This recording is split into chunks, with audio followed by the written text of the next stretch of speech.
Please note, the information shared in this video is strictly for educational purposes and should not be considered financial advice. Lead Network Academy is not affiliated with or sponsored by the Nigerian Stock Exchange or any stockbrokers referenced. Always do your own research before investing. The first thing we'll look at is building your first investment portfolio. Once you've been issued a CSCS number and clearinghouse number, next thing is you fund the account. So when you fund the account, your wallet, so how much should you start with? Let me just stop here to share my investment story. I created AfriInvest account in 2019. That was when I was leaving the university. After I created the account, I didn't then understand much of how it works, and there was basically no one then to guide me. Subsequently, I get to understand, because as at that time, they were not issuing CSCS number instantly, but I needed it to trade. So the first one I put in my account was 10,000 naira. After I put in 10,000 naira, that 10,000 naira was in that account for over 1 month. I was trying to execute a trade, but it wasn't working. So at a point, I had to withdraw most of the money. After withdrawing it, then through research, I got to find out that what was preventing me from trading was CSCS number. I reached out to them via an email and they created the account for me. So when they created the account for me, I wanted to test run it. So at that point, what was left in my account was about 100 naira. It was with that 100 naira that I bought my first stock. The first stock I bought was Access Bank stock. As at that time, Access Bank stock was around 6 naira or so. Why this is possible is this: once you fund your account, you can buy 1 unit of a company shares. And currently, I think Access Bank stock is around 20 something naira or so. So with 100 naira in your wallet, you can buy 1 unit of Access Bank stocks. One of the books I love is titled Richest Man in Babylon. Just Classen, that's the author of the book. There is a famous quote he said, "A part of all I earn is mine to keep." And his idea is you should at least keep like 10% of what you earn for yourself. That is a reward that you're giving to yourself. So whatever you are earning based on your bracket, don't wait until you have 2 million, you have 1 million. And it's the reason why stocks are so easy to start with. 10,000 to 50,000 is enough to start. The key is to start early, start small, and stay consistent. That is the key. That is what is important. Imagine you're doing this consistently. Just assuming you're buying Boa Foods, Zenith Bank, GT, Access Bank. You're buying Legend Internet, Ila Lake, Boa Food, you're buying Okomo, Grego Power, you're buying Transcorp Power. Just imagine you're buying this consistently for 5 years and you're putting money, funding your account consistently for that period of time. Imagine what you could have accumulated. Rule of thumb, only invest money you can live for 2 to 3 years without needing it urgently. Now, this is important because when you invest and you keep your money in a stock, you allow it to grow over time. Remember what I mentioned about Boa? It was listed at 40 naira. Within 3 years, from 40 naira, it has grown to a certain stage. This doesn't mean that where emergencies really come that you may need to pull out your money, you are free to pull it out at any point. That's why it's also important you starting small, because if you are removing 10k from 200,000 naira, even if it's 5k, and you're keeping it aside, you may not even feel it. Just keep doing it. You get to find out that you would have gained a whole lot within a short period of time. So how much you need to start? You don't need big money. You can start with 5k, you can start with 20k, you can start with 1 million as well. Even 10k in dividend paying stock is better than leaving it idly in a saving account, because if you put it in stock, your money will appreciate, your money will grow, then you'll be earning dividends. So it's why it's better than savings account. The next thing is diversification. Diversification is the idea of spreading your investment across different industries. It's simply the idea that you should not put all your eggs in one basket. That's basically the idea of diversification. So let's say you have 20 million that you want to invest. Don't go and sink all the 20 million in banking stocks. When we talk of diversification, most time it's industry specifics, not stock per se. If the banking industry has problem, most of the banks will be affected. If you buy Access Bank stocks, you buy UBA, you buy Zenith, don't think you have diversified.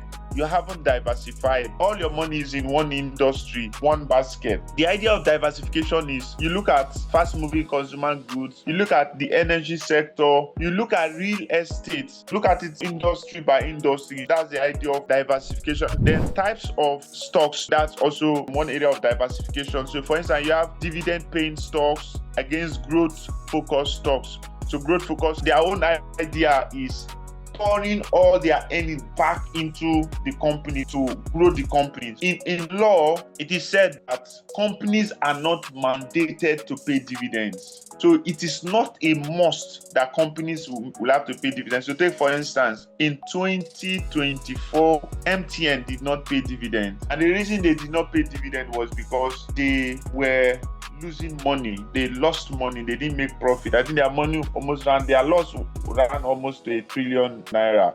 So they didn't pay dividend. And dividend usually paid from the profit. So you can look at stocks that are paying dividend, then those ones that are growth focused, like, okay, this is how much we earn, but we are putting this money back into the business to grow the business. If one sector outperforms, others may still grow. So that's the idea. So that's why I said, if you put all your investment in banking stocks, you have not diversified. Diversification is putting it in different industries, in different kinds of stock. That's the idea of diversification. So think of your portfolio as a balanced diet. You need rice, meat, vegetables, not just one category of food. So that's the idea. So now we are going to, with our head, play with a sample portfolio. So assuming that you have 50K to start with, or let's say even 10K to start with as an investor, how do you spread the money? Or you could put it in consumer goods stock. You could divide it into two, maybe just identify, because it's small. You could say, okay, I'll put 5,000 naira here, then I'll put another 5,000 naira here. So that could be a divide. For instance, if it's 10,000 naira. So if it's 50,000 naira, you could say, okay, this is how the insurance industry has been. I have looked at insurance company A, B, C, and I feel like it's insurance company A or insurance company D that I want to invest in. Then you put it that way. So this just an idea. Then I wrote here, if you're starting with a 200K balance portfolio, say for instance, you could put in banking, financial stock, it is stable and it pays dividend. Then telecom, that's growth focus. Then FMCG is everyday demand. Energy stocks, so the energy stocks right now that are listed on the NGS mostly are the likes of Seplat, Total Energy, Grego Power, Transcorp Power. Then you have Kun Oil. All of them are in the energy sector. These are examples only. Each participant can adapt based on their comfort level and knowledge. Don't be pressured. Invest in ways that you can grow gradually, then still have peace of mind and sleep soundly. The next thing that we'll look out for is tracking your portfolio. Before now, how stocks used to work was this. Let's say you want to buy a particular stock. What you needed to do then was you call in the stockbroker. Once you call in the stockbroker, you tell them that, oh, I want to buy MTN shares. I've deposited 2 million into my brokerage account. Use so amount to buy MTN shares. Use so amount to buy Access Bank shares. Those were the instructions that you were given to stockbrokers. But right now, everything is democratized in that you have it at the palm of your hand. It's the phone that you are using to access this. You can use it to place order and buy your shares. How you track your portfolio is through brokerage apps. The reason why those stocks brokers that we recommended is most of them have apps that you can majorly make use of. For instance, if you're using app Free-Invest, once you log in, you'll be seeing your portfolio, the stocks that you own, the amount that is in your account. So if you are using Stanbic or ARM, Meristem, Bamboo, whatever you look at, when you check your dashboard, you'll be able to track your portfolio. You can demand for CSCS statement. It shows the records of your stock ownership. Then aside from this, there's something I do at the end of every year. I put my holding on a spreadsheet and I say, okay, this was what I own as at 31st December 2024. This was what I was holding as at 31st December 2023, this was what I own, this is how I have improved, this is how much I have gained. So that's something that I do. Okay, during this year, I sold this stock, I replaced it with this stock, I bought these stocks. That gives you headsway on the progress that you have made. You also know that, okay, this is how much so far you have invested. You can also track your portfolio via mobile alert, financial news. So you have to follow company updates. And one thing that is very important here is Nairametrics. I mentioned this yesterday. Then business day is usually paid, so you may not go for that. They have NGS announcement. I must say that because these companies are regulated, the law mandates that on quarterly basis, they give quarterly report of the financial report. So they will give updates to the exchange that, okay, this is what they've earned, this is their performance, so that as the investor that you are, you will stay updated on the performance of the company and make informed decisions. So here we look at common mistakes to avoid, because it is a journey. We are bound to make mistakes. A lot of people make these mistakes. The first one is speculation versus long-term investing. Speculation is gambling on short-term price swings without carrying out the research. What you just do is you look at the chart and you said, okay, I'll just enter and come out like that. So remember yesterday we looked at trading, savings, and investing. The speculator is usually a trader. Traders speculate. They will just say, okay, based on the patterns in this chart, this is how this stock is going to go. And some of them still make it with that.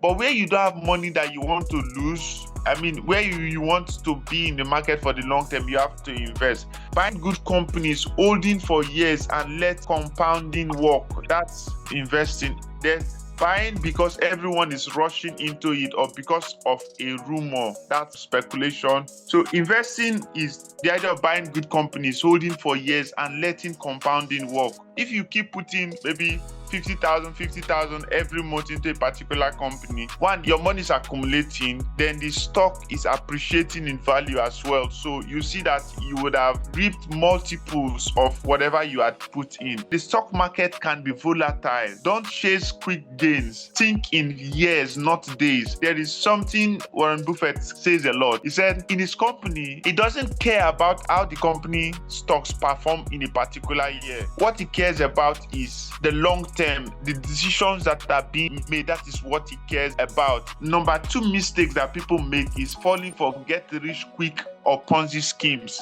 because people like get rich quick schemes a lot. So we should avoid those get rich quick schemes. Whatever appears to be too good to be true, it is usually not true. Ponzi schemes promise unrealistic high returns in a short term. Many Nigerians have lost money in schemes disguised as investment platform. Example, MMM and other failed schemes that wiped out people's savings. Real investments grow steadily. The next thing to be wary of and to avoid is emotional investing. Fear, greed circles. So this is one other thing that happened. Fear is selling too early when prices dip, locking in losses. An example is MTN. MTN did an IPO at 169. I think that was around 2021, 2022 at thereabout. Then at a point, MTN price dropped to even 150. Maybe feel like, oh, this price has dropped, let me not lose all my money. So you now sell. Or maybe the price climbed to 300, then it now came down to 200. So you were like, okay, at this point, let me just pull out. So that's driven by fear. Then another thing is greed. Buying hype stocks because everyone is talking about it, often at peak prices. When everyone is talking about a stock, it creates demand for that stock. So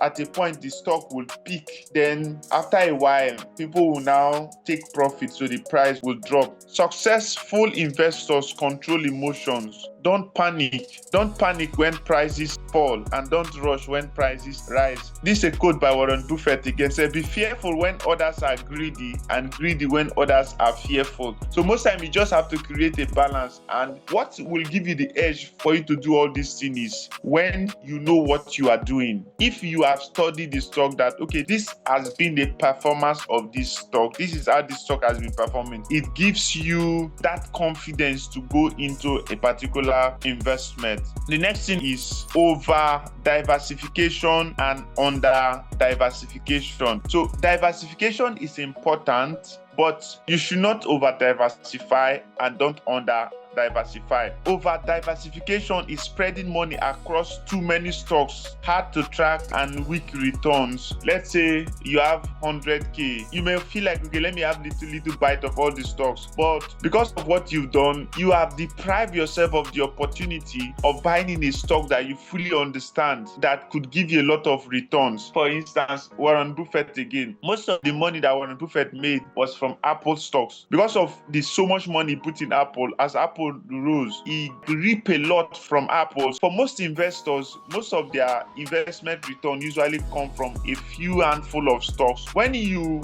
over diversify, you have spread your resources too thin, so you will not have much to gain from it. Then under diversification is putting all your money into one stock or sector. For the fact that you have bought many stocks, it doesn't mean that you have diversified. If all the stocks you bought is in banking industry, you have not diversified. Balance is the key. 4 to 6 good stocks in different sectors is enough for beginners. So as you understand and appreciate the stocks, buy the few that you can and pump your money into it. Then as you make research and you get to find and appreciate stocks, you also get to add those ones to your portfolio. Due diligence checklist. One is verify legitimacy and registrations. There are regulatory agencies for each industry. A friend introduced you to a stockbroker. Verify if they are registered with Securities and Exchange Commission. If somebody is bringing an investment scheme, be it real estate, agriculture, even if it's a fintech investment opportunity, check to confirm if it is registered with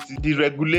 It being registered with CAC is not enough. It being registered with SCUMOL, EFCC is not enough. They must register with the appropriate authorities. There are regulatory agencies for each industry. So for instance, if it is insurance, you must ensure that it is registered with NICOM. If it claims to be publicly listed or is offering investment, ensure that it is registered with Securities and Exchange Commission. For a real estate company, for instance, you want to buy land, conduct search at the land registry of the state you are located. You may have to use a lawyer to do it, but ensure that you do. This is like an extra. Don't rush into buying a land. Oh, this offer lasts only a day. Don't rush into doing that. Take your time, conduct your search before you part with your money. Therefore, cooperative societies, because I know some of them also offer those investments, ensure that the cooperative society is registered. If they can't show proof of registration, walk away. If you walk away, at least you will not lose money. Remember, the first rule of investing is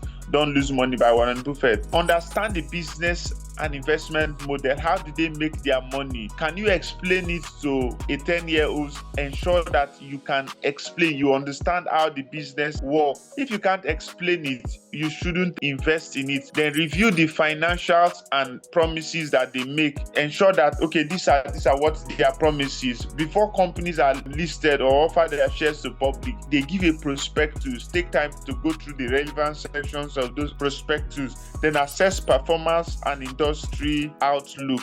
So this way we'll be ending it. Thank you.